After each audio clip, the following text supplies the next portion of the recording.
which is why oh no, don't blow. Watch that, Jan. It's telling me I'm live. Yeah. Okay, get started. Okay, we can start now. It's well, no, it's not quite 6 o'clock. We'll wait till 6 o'clock, and once we get to 6 o'clock, I'll do a quick introduction on what is a glorious summer evening.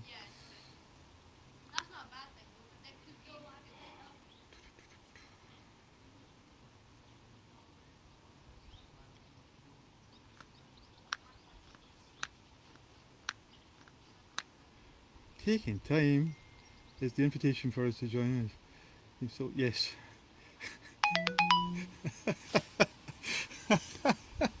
Okay, it's 6 o'clock and it's a lovely summer's evening here in Pollokshields, and today is International Chenin Day. I think it's the 14th International Chenin Day, and this evening we're going to taste 3 of the range of Chenin Blancs that we currently have we're able to get our hands on. And those 3 Chenin Blancs are Swartland Winery Founders, the Asara Vinelands, Cape Vinelands, and the Rainbow's End Chenin Blanc. So let me just turn round to the camera round to the end of the table where we have the wines. And let's go.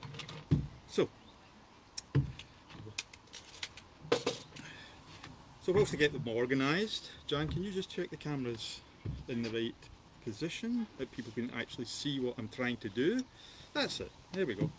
So what we're going to try to do today is talk a little bit about both Chenin Blanc, but also to talk a little bit about style, wine style. Chenin Blanc is it's a French grape. Well, it comes from the Loire Valley, where they make fabulous Vouvray and Sauvignon and some very, very rich off dry wines. However, it's been transplanted to the Cape, and for 150, 200 years now it's been growing there, and initially it was used for high volume, low quality wine, and it was also used as the base wine for brandy. But since South Africa entered the world markets again, the South African winemakers have taken the grape and actually started to do some wonderful things with it. What we're going to taste tonight is 3 style examples. We've got the Fresh and Fruity from Swartland, which is up north, very warm climate. We've got Cape Vinelands which is actually a coastal region, which tends to mean that the grapes come from various places within the Cape. And then the last wine, and the style of this wine, I describe it as fresh and crisp. So it's a wee step up from Fresh and Fruity. In this one, the emphasis is more on refreshing, being a refreshing wine. Then the last wine that we're going to taste tonight is the Rainbow's End wine, which is a very slightly wooded Chenin Blanc. It's very ripe wine, so what you've got here is you've got a richness, you've got a ripeness, but also you've got a real degree of complexity going on within the wine. So I'm going to taste all 3, which is good fun. Let's get these open.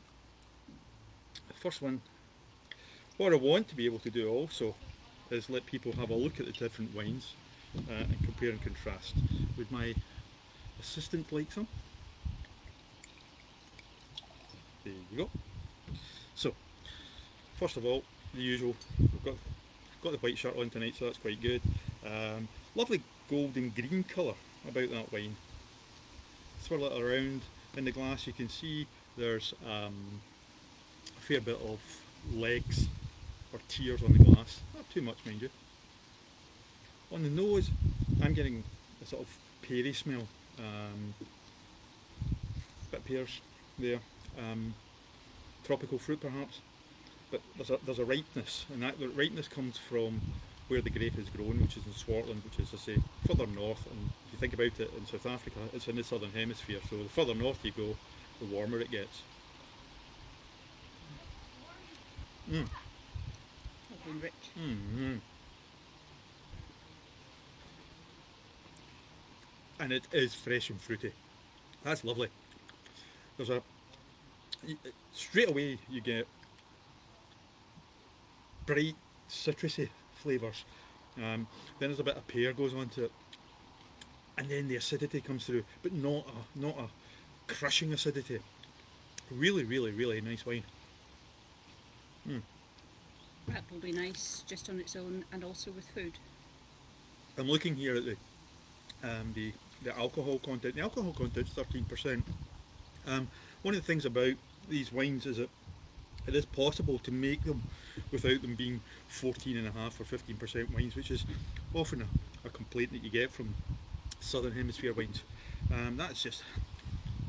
Now, in the past I've said this is a wine which goes well, I would call it a lunch wine. It'd be a great wine for an evening like tonight. Okay, so that's the Swartland Winery founders, Chenin Blanc. Lots of pear fruit flavours, lots of bright citrusy fruit flavours. It's still in my mouth, I can still taste it in my mouth, so a lovely aftertaste, and a good, what we call a good length. One of the things I wanted to do tonight was to talk about different styles, because one of the challenges with people not knowing a grape is they shy away from it because it's not something that that they've ever come across. In Chenin Blanc, you've got these 3 different styles of wine, and they go with different meals, different foods, and different occasions. So I'm going to open up now the Assara Cape Vinelands. And to say this, Assara is a vineyard or an estate which is in the premium district of Stellenbosch, but they make different levels of wine. Like a lot of the wineries in South Africa, they make different levels of wine. They make their everyday wine, they make their weekend wine, as we call it, they make their reserve wine. And the Chenin Blanc Cape Vinelands from Assara is one of their everyday weekend wines. Now if I look at this wine, again I've got a nice green golden colour to it. A little bit of orange metallic, yellow metallic colouring too, but mainly a green sort of freshness coming through.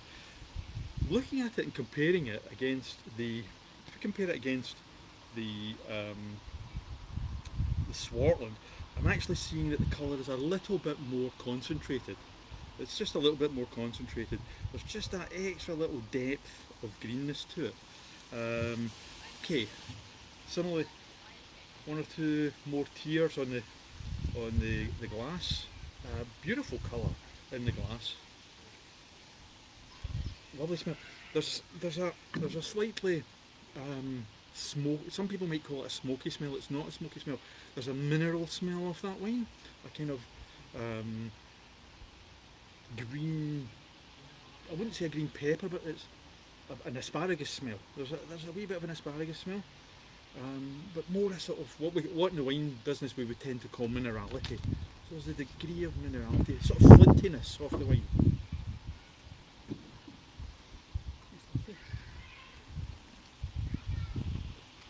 I'm not going to spit this.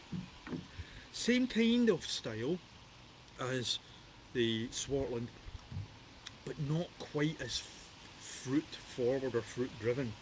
But what it is, it's very smooth, it's very golden in its flavour. It's honeyed almost, there's a wee bit of richness there. So what we're actually doing is we're moving up the sort of the style continuum, if you will. Started off with fresh and fruity, moved into riper, fresh and crisp wine. And a wine again which would go as a lovely lunch wine, or absolutely perfect for sitting out in the evening on a night like tonight. Or with the sea bass we're having tonight. or with the sea bass we're having tonight. Why, gorgeous assistant reminds me. Okay, I want to move on to the third wine now, and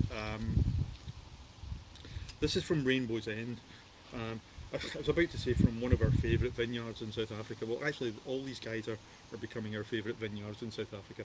But Rainbow's End, part of the reason that the Rainbow's End, I would say, is a favourite is because we actually take quite a few of their range. We take quite a few of their whites, and we take quite a few. Sorry, we take their own white, and we take all of the reds just about,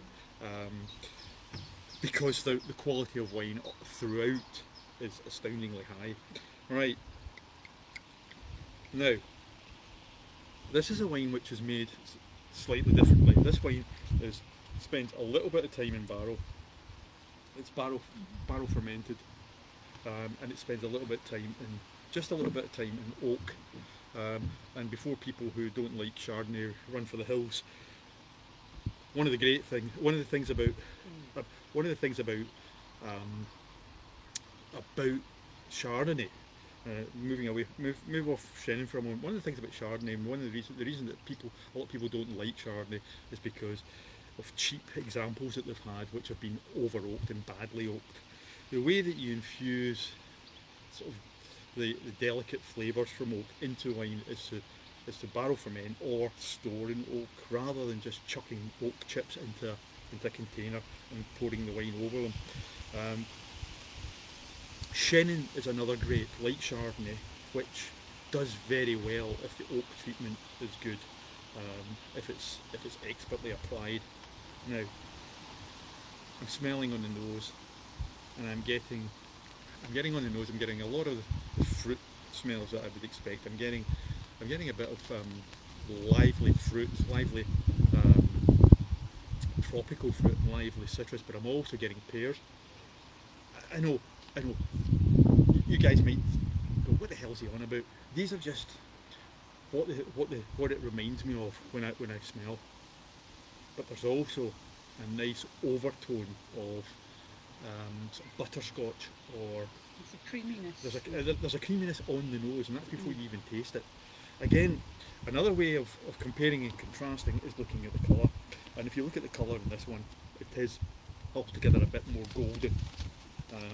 There's less of a green tint to the wine, and more of a golden tint to the wine. Now I want to taste this, because this is setting me up here.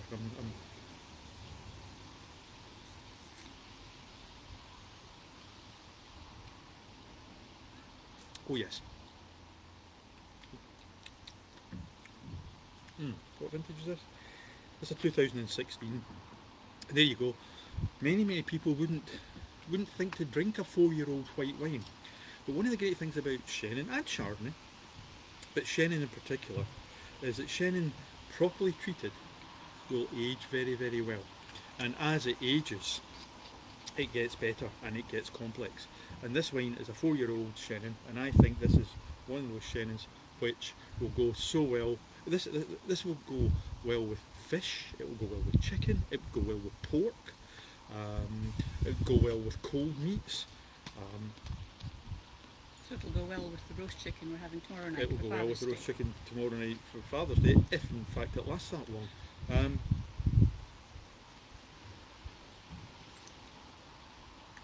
There's a balance in this wine. There's a balance in all three wines, but three quite different styles of wine. And in this wine, what you get is that lovely, smooth, honeyed mouthfeel. In one respect, going through the wines in style, as I said, this is fresh and fruity, or fruity and fresh. So what you get in the Swartland Winery Founders Chenin is lovely fruit flavour straight away, and then there's a wee bit of acidity comes in and cleans your palate. Lovely wine. It's quite light in terms of flavours and in terms of complexity. There's not too many other flavours going on in there. The Cape Vinelands, and I'm going to try it again, although it's going to be difficult to try it after the Rainbow's End, but the Cape Vinelands takes you a little bit more towards the other end of the spectrum. And what you have in the Cape Vinelands is you have again, you have got that fresh fruit, but it's not the dominant flavour that you get. First of all, you get fruit, but you also get a bit of acidity. You've also got a wee touch, just a touch of richness beginning to creep in. Much rounder flavour, which comes from the winemaking, and it comes from spending a little bit of time, I believe, on lees. I'd have to check that one out. And then you move on to the Rainbow's End Chenin, which, like Asara, Rainbow's End is in the premium wine district of Stellenbosch, and the wine is treated. It gets a bit of wood what we call a bit of wood treatment, but it's harvested. It's further up. It's harvested a lot more care, and it's harvested from one specific vineyard, whereas the Cape Vinelands comes from various vineyards. Asara also do another premium Chenin, don't they? Asara do indeed do a premium Chenin, but which is a single vineyard Chenin, which is again very fine. Which is in the same sort of style bracket as the Rainbow's End. Okay, it'd be very easy, in fact, to say which wine's my favourite wine. I actually love them all for different occasions, and that's the point of Chenin, isn't it? It would be very easy to say that the Rainbow's End is my favourite wine. It's not, though, because, as Jan quite rightly says, three different wines of the same grape for slightly different occasions and slightly different meals and just slightly different moods. The Rainbow's End, you could certainly drink well into the evening, and you could sit just luxuriate with that. Both these wines I would put in the fresh bracket and the more sort of everyday wines. These wines, the Rainbow's End, we have a category called NFR, which are, those of you who've bought from us in the past will know, not for relatives, and that might sound a little bit cheeky, but the whole idea is actually reminding you that there are grapes, there are wines that sometimes, they ought to be taken. You ought to take your time and savour them. Keep them for special and occasions. Keep them for special. And for goodness sake, don't give them to people who won't appreciate them. So, and I would say that the Rainbow's End, in my view, is an NFR wine, not for Relly's wine. These two, absolutely for Relly's, because you give your Relly's these wines and they begin to appreciate what good wine can be, and then hopefully one day they can move on to the Rainbow's End. So that's it. That's the three wines. I've enjoyed tasting them. We're going to drink them over. One of the good things about doing a 3 wine tasting is that they've got to be drunk now. They're open. That's the 3 wines that we have here. There are another 3. There's the Clynecleuch, which we tasted the other night. There's the Asara, premium Asara, and there's from one of our favourite vineyards as well, the Richter's Ridges. 6 wines available. There's these 3. I don't know how we finish this, other than to say cheers. Cheers. Jan, do you want to switch us off?